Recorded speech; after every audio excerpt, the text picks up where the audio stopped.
Morning. I'm making some watermelon juice here, so I'm gonna just show you guys quick how to do this without a juicer. So just in case you don't have a juicer and you don't want to spend the money on it, you can do this at home.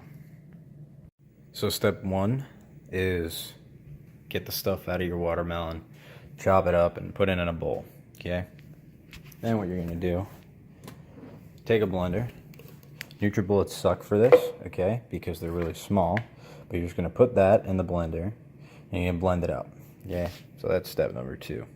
Okay, so throw it in there, you blend it up, and you don't need to do it for any more than like 10 or 15 seconds. You don't want to pulverize it and kill everything, you just want to break it down.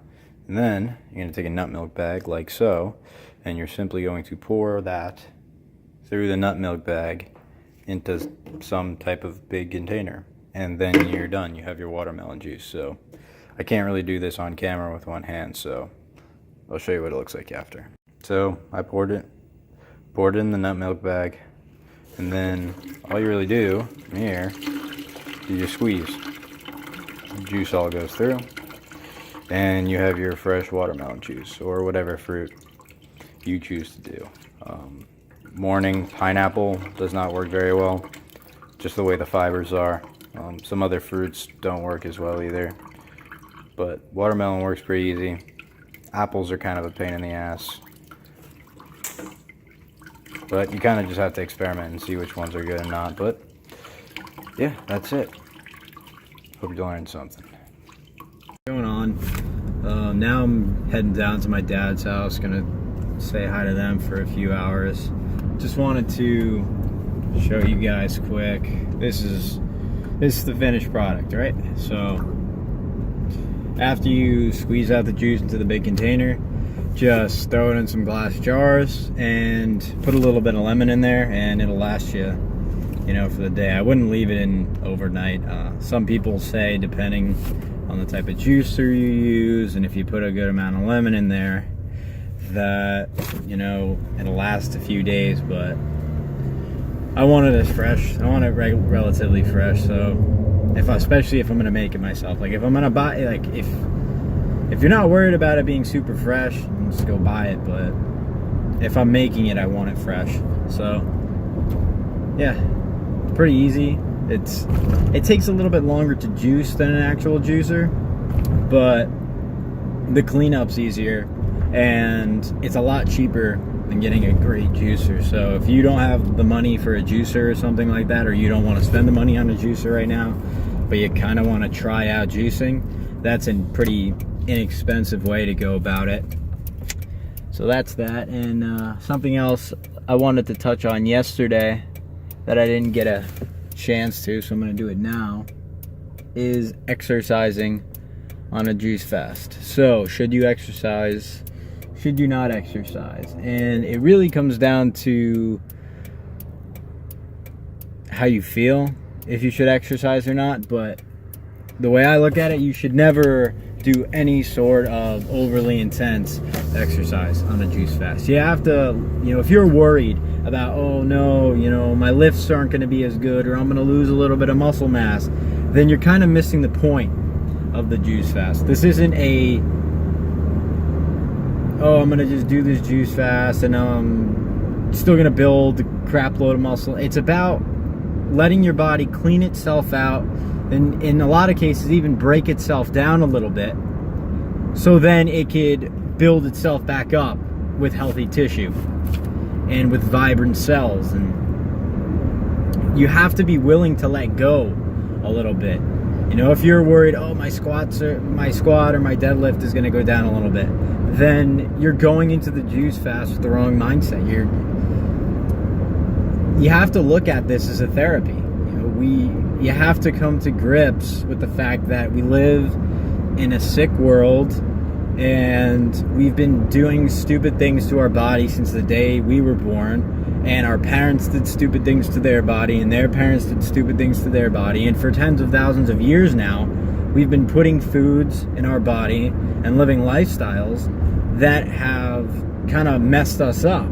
And doing things like juice fasting and water fasting and dry fasting, the point of them is to kind of reverse that stuff and to heal your body so you can reach the highest level of vitality that you can get.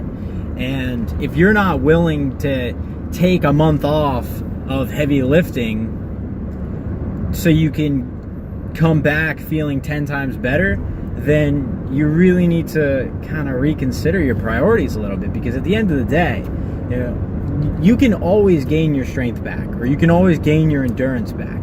A lot of times people go on fasts and they end up with better endurance because their body becomes so much more efficient. But you have to be willing to let that go a little bit if you actually want to heal. Now, if you don't really want to heal and you're just like, oh, maybe I could do this juice fast as a quick fix, then, I mean, you could do whatever you want during your juice fast. But if you're seriously looking at this as, okay, I haven't felt the way I feel like I should be feeling, and I haven't felt great since I was super young, and I know there's a lot more, then you have to be willing to let go of the ego in terms of, oh, I need to be super strong, or I need to have my endurance, and I need to do this hard exercise.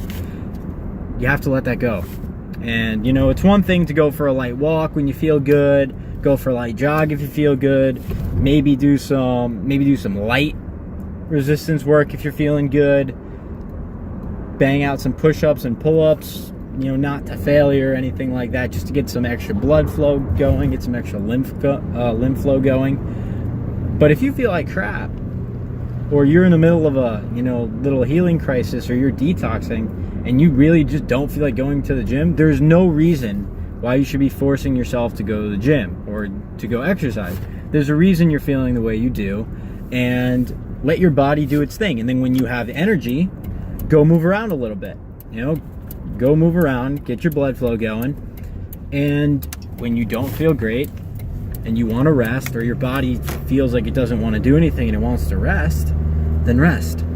You know, it's not rocket science, it's not hard to figure it out, but it really is just, you have to come to grips with the fact that, yeah, you may lose a little bit of strength, or you may lose a little bit of muscle when doing this, but it's for a greater good. It's so that when you come back from it, and, you know, even during it, a lot of times, you reach these new levels of vitality and health. So that's what I think in terms of exercise. You know, if you shouldn't be trying to hit new personal records and stuff like that during a juice fast. You know, take it easy. And when you've had the energy to exercise, go do a little bit of exercise. And when your body's telling you to rest. You know, this morning, I kind of wanted to exercise a little bit today. I was thinking last night, I was like, you know what, hopefully I feel good in the morning, because I kind of wanted to exercise today. And I woke up this morning and I was still almost felt like a little bit of a dullness from feeling crappy last night. And it was just like, you know what, I don't feel great. I'm not going to force myself to exercise. I don't need to. You know, maybe tomorrow I'll feel better, and then tomorrow I'll do a little bit of exercise. But if you're not feeling it, don't force yourself. And if you are feeling it, just make sure you don't overdo it. You know, don't even get close to overdoing it. If this is a time of healing, so you should let your body heal. All right? So I'll check in probably one more time later. See you guys. What's going on? I want to record this really fast because my phone's about to die, but really weird detox symptom. One, I just felt really weak. And then right after, all of a sudden I started getting this weird taste in my mouth. And then I realized that taste was coffee. I started to taste coffee in my mouth. And I talked a little bit earlier on how people, when they have detox and they do fasts and stuff, they will report, you know, the tastes of old foods and old drugs that they used to consume that really aren't supposed to be in the body. They'll end up tasting it coming up. So the fact that let me roll my window up here. The fact that I am tasting coffee and that's coming up means that probably shouldn't be putting it in the body. So probably not going to be drinking a lot of coffee from here on out. But I just wanted to share that with you guys, because that was crazy. I didn't have anything like that on my last juice fast. I didn't taste any pharmaceuticals or any coffee or any specific food. So that's pretty interesting. It's actually kind of cool It's kind of gross, but it's kind of cool. But yeah, just wanted to share that. So I'll see you guys tomorrow.